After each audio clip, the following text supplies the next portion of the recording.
이탈리아의 유명한 학자이자 소설가인 움베르토 에코가 쓴 소설 장미의 이름이란 책이 있어요. 14세기 초 한 수도원에서 일어난 연쇄 살인 사건을 다루고 있는데, 놀랍게도 살인범은 외부에 있는 사람이 아니라 내부에 있는 요르게라는 나이 많은 수도사였습니다. 그가 수십 년 전 수도원의 서구에서 한 권의 책을 발견했는데요, 아무도 이 책을 읽어서는 안 된다는 신념을 가지고 연쇄살인을 저질렀던 거예요. 그래서 요르게는 그 책의 페이지마다 독을 바릅니다. 수도사들이 책을 읽을 때 손에 침을 발라서 이렇게 책장을 넘기는 동안 독이 그들의 혀를 통해 서서히 심장에 침투해서 죽게 만들었던 거죠. 요르게가 태워서 없애지도 못하고, 그렇다고 남들이 읽으면 절대 안 된다, 이렇게 경계했던 책이 과연 어떤 책이었을까요? 그 책은 아리스토텔레스가 쓴 시학 2권이었습니다. 아리스토텔레스가 쓴 시학 1권은 비극을 다루고 있고요, 2권은 코미디를 다루고 있어요. 희극을 다루고 있습니다. 여러분, 코미디가 뭡니까? 우리도 코미디 보면서 허허 웃잖아요. 사람들의 좀 부족하고 악한 모습을 과장해 보여줌으로써 우스꽝스러운 효과를 연출하는 게 희극, 코미디 아닙니까? 아리스토텔레스는 시학 2권에서 코미디의 웃음 효과가 교훈적 효과를 가지고, 따라서 비극과 마찬가지로 진리에 이르게 하는 또 하나의 방법이라고 이야기하고 있거든요. 그런데 수도사였던 요르게가 이것을 받아들일 수 없었던 거예요. 왜냐하면 요르게가 생각하는 진리란 오직 고행과 수도를 통해서만 얻을 수 있는 것이지, 어떤 웃음을 통해서 얻을 수 있는 것은 절대 아니었기 때문입니다. 그런데 문제는 이런 주장이 당시 중세인들에게 최고의 학문적 권위를 인정받고 있었던 아리스토텔레스 입에서 나왔다는 사실이죠. 그러니까 요르게가 이 사실을 납득할 수도 인정할 수도 없었던 거예요. 그 책에 접근하는 동료 수도사들이 이 말을 전파하지 못하도록 죽였던 거죠. 소설 속의 이야기지만 우리 주변에는 요르게처럼 자기가 경험했거나 알고 있는 것만이 진리라고 주장하는 사람이 의외로 많아요. 조나선 화이트라는 학자는 바른 마음이라는 책에서 사람은 옳고 그름을 판단하는 데 이성을 쓰는 것이 아니라 자기가 감성적으로 결정한 것을 우기기 위해서 이성을 사용한다, 이런 말을 한 적이 있어요. 제가 그 글귀를 읽으면서 우리 인간의 모습에 대해서 참 통찰을 잘했구나. 요즘 사회를 보세요. 여러분, 대화의 기본이 경청입니다. 경청이 뭐예요? 내가 들어보고 저 사람 말에 일리가 있으면 내 생각을 수정할 수도 있는 게 경청하는 사람의 태도잖아요. 근데 요즘 우리 사회의 모습을 보면 들어도 인정을 안 해요. 심지어 맞는 말이라도 인정을 안 한다고요. 들으려고 하지 않는구나. 정말 옳은 것을 판단하기 위해 이성을 쓰는 게 아니라 자기가 감성적으로 정해놓은 것을 증명하는 데 이성을 쓰는구나. 주객이 전도된 느낌이 드는 거예요. 여러분, 요즘 기독교 안에서도 영성이란 말이 흔히 쓰입니다. 기독교 영성. 제가 요즘에 신학 교수님들 모임에 쫓아가서 같이 듣고 함께 포럼을 나누는 것도 기독교 영성에 대한 이야기인데, 여러분, 영성이 무엇이다 정의 내리는 학자마다 영성의 의미가 다 달라요. 그런데 우리 기독교는 계시의 종교라는 점을 간과하면 안 돼요. 그게 무슨 말이냐 하면, 종교 중에는 불교처럼 자기가 명상을 통해서, 수행을 통해서 신을 찾아가고 스스로 부처가 되는 이런 종교가 있는가 하면, 하나님이 보여준 만큼, 계시해 준 만큼만 깨닫고 알 수 있는 그런 종교가 있어요. 타력구원의 종교죠. 자력구원의 종교가 아니라.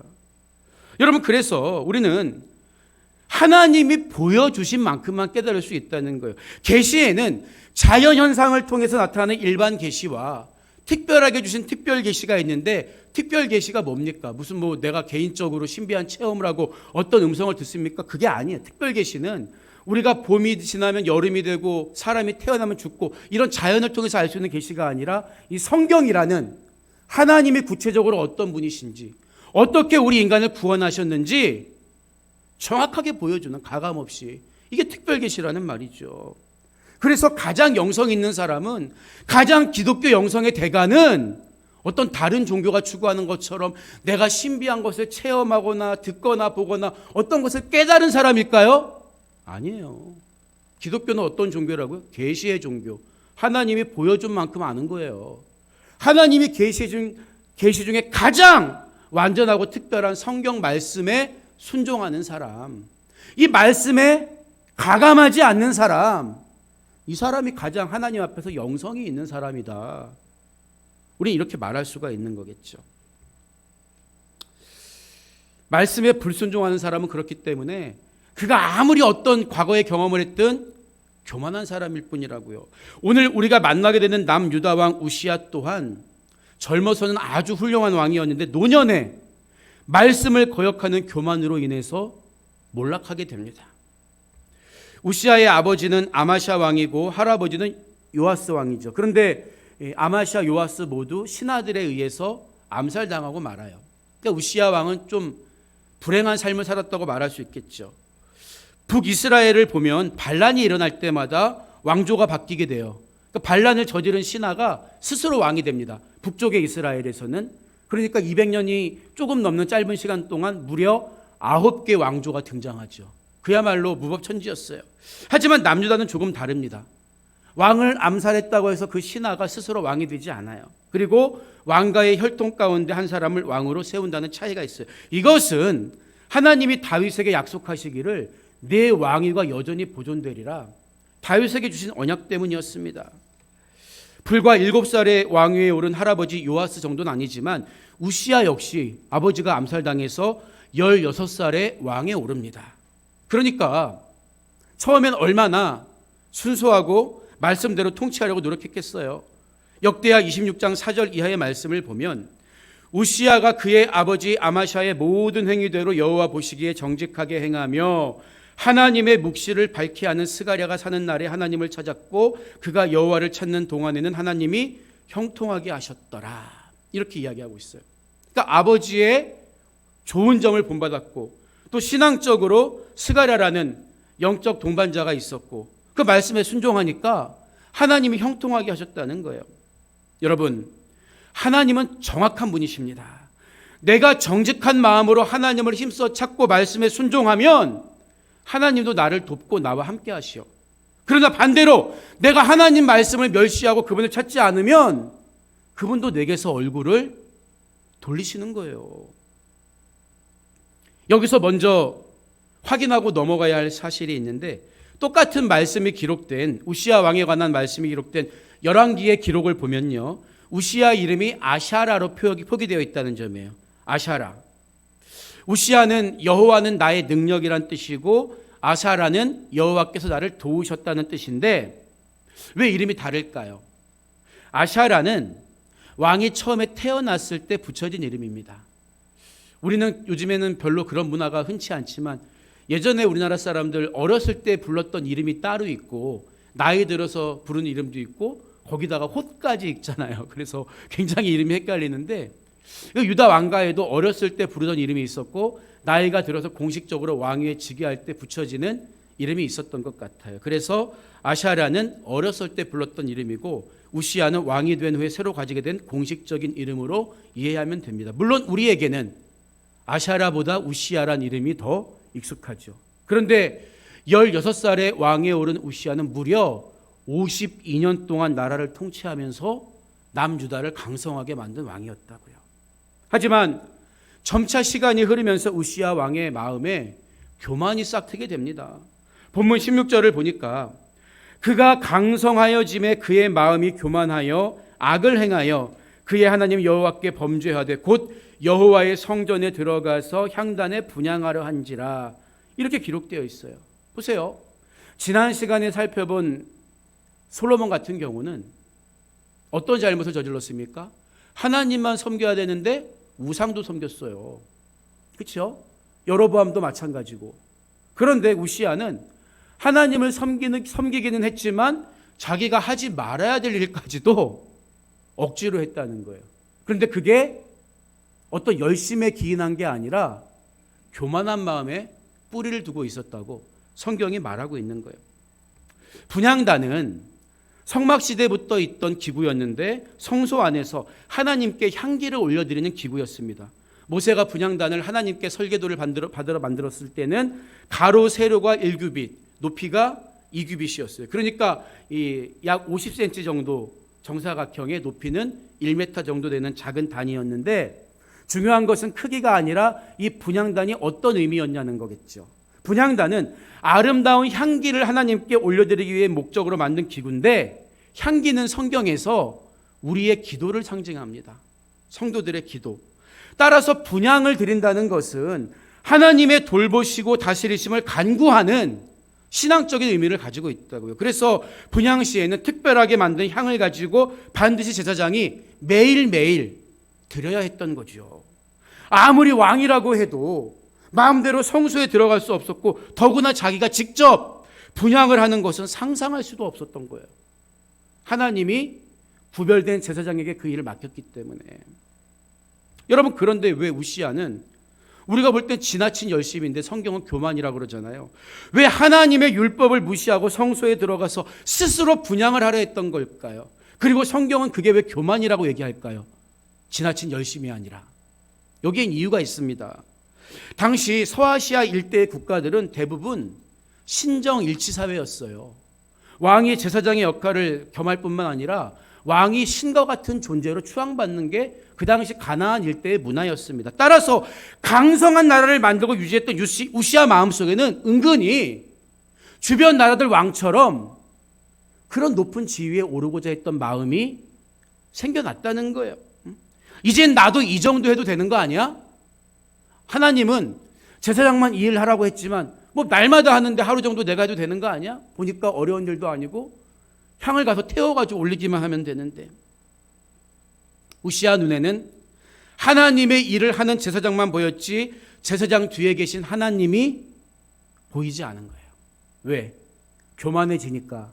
자기 날개로 날아오를 수 있을 것 같으니까 눈이 가려진 거죠. 그래서 우리는 역대하를 기록한 저자가 그가 강성하여짐에 그의 마음이 교만하여 악을 행하여 이렇게 말한 점에 주목해야 하는 거예요. 우리들은 흔히 하나님의 일을 잘 할 수 있도록 나에게 물질 좀 주세요. 건강 좀 주세요. 그것만 주시면 내가 누구보다 헌신할게요. 이런 생각을 하잖아요. 그런데 우시아를 보면 알 수 있듯이 정작 물질이 주어지면, 건강이 주어지면 오히려 그것으로 인해서 하나님과 멀어지거나 타락하는 사람들이 적지 않다는 거죠. 하나님이 우시아를 도우셔서 블레셋을 물리치게 하셨고 암몬 자손들로부터 조공도 거두게 하셨습니다. 우시아의 명성은 정통적 강대국이었던 애국까지 퍼지게 됩니다. 그래서 성경은 그의 이름이 멀리 퍼짐은 기이한 도우심을 얻어 강성하여 짐이었더라. 이렇게 밝히고 있는 것이겠죠. 그런데 우시아는 하나님을 다 잊어버리고 마치 이 모든 게 자기 능력으로 된 것처럼 착각에 빠졌던 거예요. 우리가 자신에 대한 애착이 지나친 사람을 나르시즘에 빠졌다 이런 말을 하잖아요. 어떤 병보다 무서운 게 나르시즘이라고 하더라고요. 나르시즘이란 말은 1899년 독일 정신과 의사였던 네케가 만든 말이죠. 심각한 자기 애에 빠진 사람을 가리키는 표현입니다. 여러분, 그런데 영적으로도 나르시즘에 빠진 사람들이 있어요. 처음 주님을 영접했을 때는 어떻습니까? 그냥 주님만 불러도 감사한 거예요. 눈물이 나고 나같이 초라한 죄인 구원해 준 것만으로도 감사해요. 그런데 어느 순간부터 하나님 베푸시는 은혜와 사랑이 당연한 것처럼 여겨지고 더 이상 감격이 없죠. 더 이상 하나님 말씀이 내 삶의 기준이 되지 못할 뿐만 아니라 말씀의 선을 넘으면서도 위기의식을 전혀 느끼지 못해요. 그래서 교만한 사람을 가만히 보면 구체적으로 말씀을 순종하지 않습니다. 여러분, 기독교가 계시의 종교라고 그랬잖아요. 하나님이 나는 이런 존재라고 말씀하신 게 성경이란 말이에요. 그러니까 성경을 무시하는 사람은 하나님을 무시하는 것이고 영적으로 하나님보다 높아지려는 사람이라는 거죠.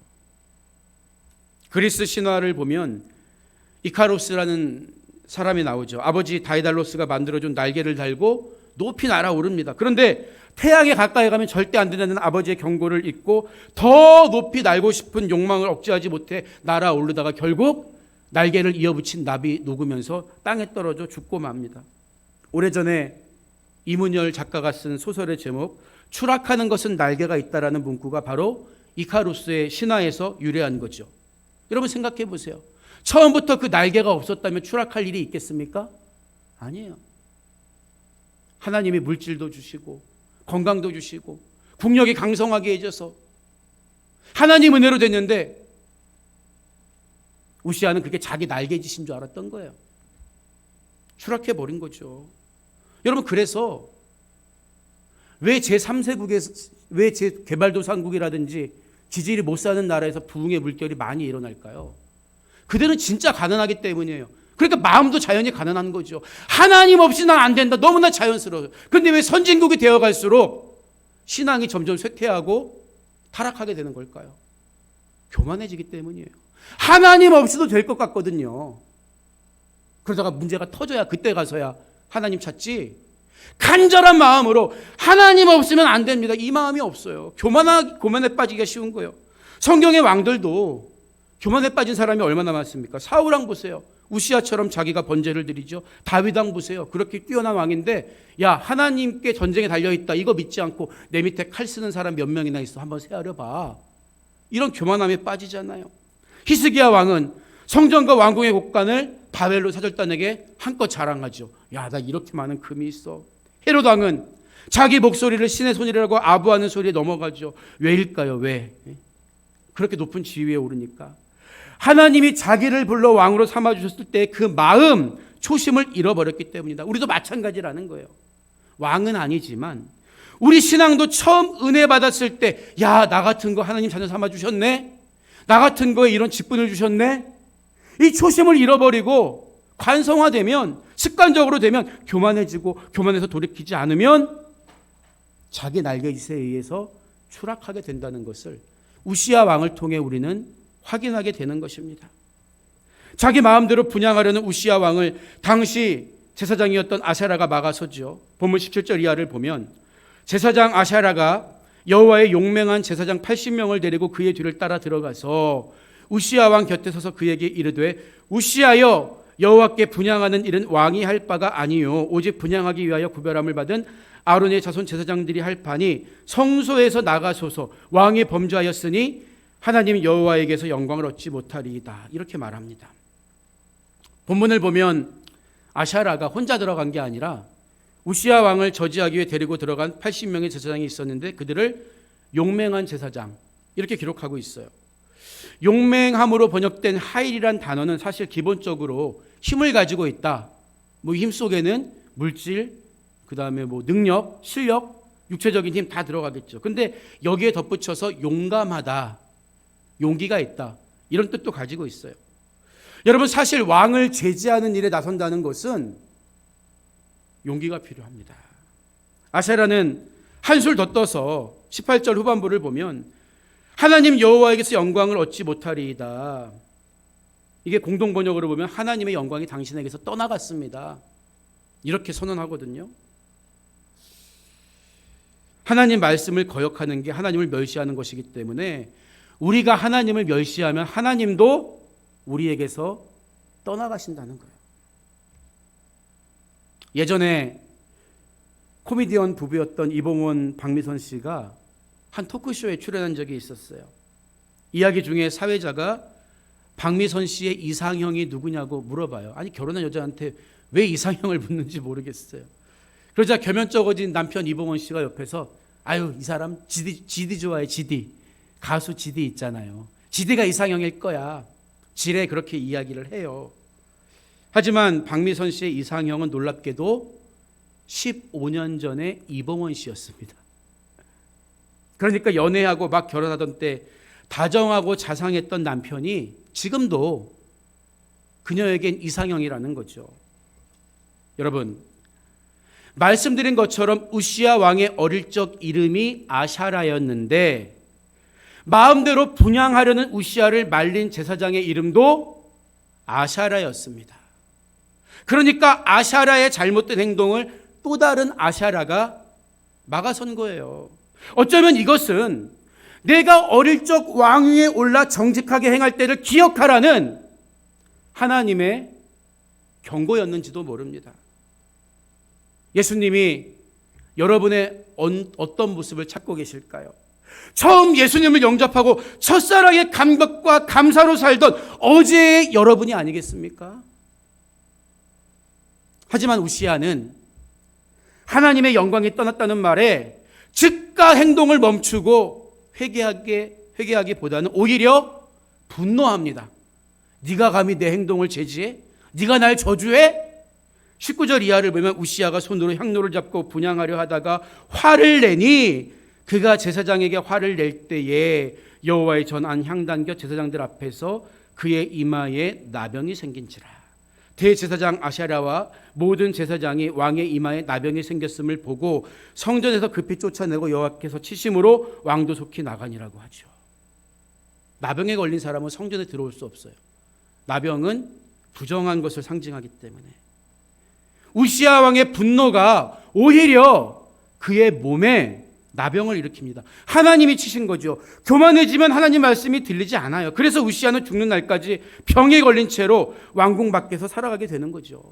본문 21절을 보면 우시야 왕이 죽는 날까지 나병 환자가 되었고 나병 환자가 되매 여호와의 전에서 끊어져 별궁에서 살았으므로 그의 아들 요담이 왕궁을 관리하며 백성을 다스렸더라. 이 말로 그의 인생이 끝이 나요. 50년이 넘는 시간 동안 유다를 통치하면서 많은 업적을 쌓은 유능한 왕이었지만 교만한 마음을 다스리지 못하고 한순간에 추락해버리고 만 거예요. 로마 시대 유명한 웅병가 키케로라는 사람이 있었는데요. 그 사람에게 화술을 어떻게 하면 잘할 수 있습니까? 물어보니까 화술과 관련해서 키케로는 첫째도 전달력, 둘째도 전달력, 셋째도 전달력이라는 말을 해요. 신학자 어거스틴이 이 말에 빗대어서 신앙의 덕목을 강조할 때 첫째도 겸손, 둘째도 겸손, 셋째도 겸손이라는 글을 남깁니다. 우리가 지난날 아무리 많은 은혜를 받고 주님의 일을 했다고 해도 넘어지는 것은 한순간이라는 거예요. 그래서 야고보서 4장 6절을 보면 그러므로 일렀으되 하나님이 교만한 자를 물리치시고 겸손한 자에게 은혜를 주신다 하였느니라 증언하는 것이겠죠. 우리는 교만에서 돌이켜야 합니다. 하나님은 우리의 교만한 날개를 반드시 꺾어버리시기 때문이에요. 교만을 이기는 유일한 길은 예수 그리스도의 마음을 품고 스스로 낮아지는 겸손밖에 없습니다. 오늘 말씀을 정리합니다. 하나님이 다른 모든 식물과 동물을 만드시고 난 후 가장 마지막에 우리 인간을 창조하시지요. 그래서 우리는 흔히 이것을 하나님이 우리를 위해 차려주신 풍성한 식탁이라고 생각해요. 그런데 탈무드는 이 사실을 조금 다른 각도에서 해석해 줍니다. 우리가 우습게 여기는 파리 한 마리조차도 인간보다 먼저 창조된 것을 안다면 우리 인간은 절대 하나님 앞에서 교만하면 안 된다는 거죠. 처음에 하나님 앞에 정직한 마음으로 출발했던 우시야가 추락한 이유가 뭘까요? 자기가 이룬 것들을 스스로의 날개짓으로 인한 결과라고 착각했기 때문입니다. 추락하는 우시야에겐 날개가 있었어요.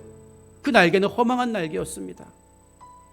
혹시 여러분에게 그런 날개가 있지 않습니까? 숨겨둔 날개. 하나님 없이 잘 될 수 있을 거야. 말씀에 불순종해도 아무 일 없을 거야. 그러나 그 날개는 우리를 멸망으로 추락하게 만드는 거예요. 우시야가 하나님이 금하신 일을 하다가 나병에 걸렸다면 반대로 하나님이 하라고 하신 것을 하지 않을 땐 어떤 일이 벌어질까요? 하나님은 제사장들에게는 날마다 분향의 향기를 올려드리라고 명령하셨거든요. 그것을 하지 않는다면 그 또한 말씀에 거역한 교만한 죄가 아니겠습니까? 요한계시록을 보면 향연이 성도의 기도와 함께 천사의 손으로부터 하나님 앞으로 올라가는지라.